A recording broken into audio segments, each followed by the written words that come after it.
ensonga endala waliwo eyaweereza message yakoze comment nti yiga komawe Uganda abateejo ojja kubabba bakuba amasasi mbate omulala n'agamba ti bannayuganda bakugwamu kiwava oddukayo Uganda n'ogenda ofere ab'e South Africa. Mukama mulungi tulina ekizibu obwongo bwayiikamu amazzi abantu abasinga obungi obwongo bwayiikamu amazzi kyovala njagala nnyo Tamale emirundi ko ABS agamba nti emutwe gulinga ngalabi emitwe gyammwe giringa ngalabi kankyogere kwentyo Uganda jendi ne South Africa jendi chachi yange ye Uganda abantu bakyajjula bati ekyali y'amaanyi nzije South Africa nga bwe nkoma we Uganda kati gwe omusiru bw'okozesa olulimi olwombo simanyi naddoka e Uganda nzije South Africa okufera nze yiga siri muferesebo kubanga natandika echachi mu 2024 kati tuli mu 2019 teri muntu yali avuddeyo n'agenda ku radio ba ku TV n'agamba yiga natwala sente zange wayiga nanziba ekyo nkyebaliza Mukama kubanga siri waggulu w'amateeka nandibadde nagenda dderuzira ng'abalala bwe mubalaba naye omanyi kye bayita ggwe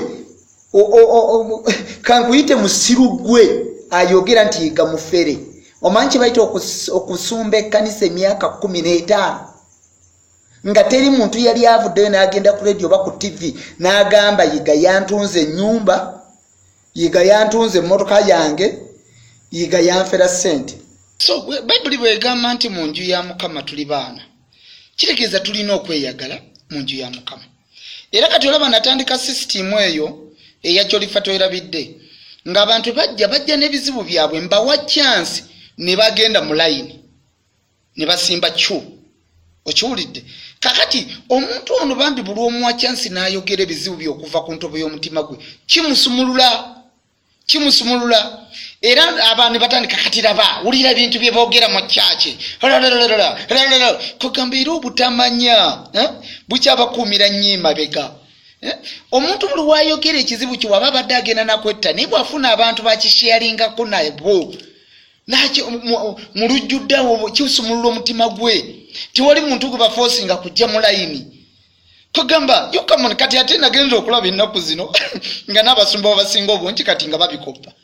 nolanga buli omu naye awa abantu akazindaalo ne boogera naye nga amakanisa agasinga obungi gateeka ku bantu limiti ne bobuuze kuba bujulizi ndakubuuza oyogenda kwogera ku ki kozesa eddakiika emu kakati omuntu n'otajjayo kiri ku ntobo y'omutima gwo omuntu ono buli wayogera ebizibu bye bambi kisumulula obulamu bwe bw'abanga badde agenda kwetta abatakyesse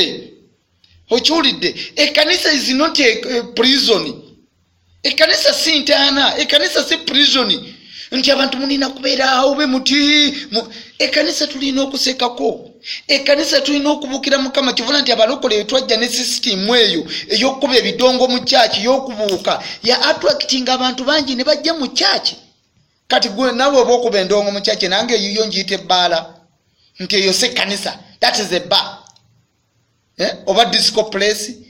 tulaba nti abaana Uganda tukyali mabega nnyo naye ate munnange kale njogera ku ekyo so n'ekirala egundi advice yangu bomulanga gwenkuba eri abasumba bannanga abasumba tweddeko tulekirawo empalana oziteeka mu bakristaayo betusumba kati ekkanisa gye bujja obulokole bugenda kuggwamu ensa osanga omulokole wowayiga tayagala kulaba ku mulokole wa bujingo osanga omulokole wa bujingo ayita ku kanisa yayiga nga ayita ku ssabo osanga omulokole wa bujingo ng'ayita ku kanisa y'ewa Ssenyonga ng'ayita ku ssabo n'osanga omulokole wa Ssenyonga ng'ayita ku kanisa ya bujingo ng'ayita ku ssabo n'osanga omulokole wa Kiganda ye tayagala yadda kuwulira kanisa ya bujingo era eyowa bujingo ayitawo ng'ayita ku ssabo n'osanga owa Kakande ng'oyo naye tayagali adda kulaba ku kya Ssenyonga oba yaserwa dda oba yani. Kakati tuddidde obukyayi empalana ne tugiteeka mu bantu betusumba. Abalokole ku balokole batandika okwewalana. Nalabye comment era ku YouTube olinga agamba fire ya Ssenyonga ekola laba yiga bwaggwawo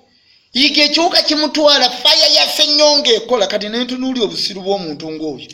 munsonyi okozesa olulimi oluvuma kubanga ne Yesu yavuma kyamuyitirako ngalaba abasiru n'agamba mmwe ebisirusiru ebitole ebitategeera ebizibe by'amaaso enkerettanyi mufaanana ng'amalaalo agasiigibwa ku ngulu naye nga munda mujjudde empitambi. Ne Yesu yavuma.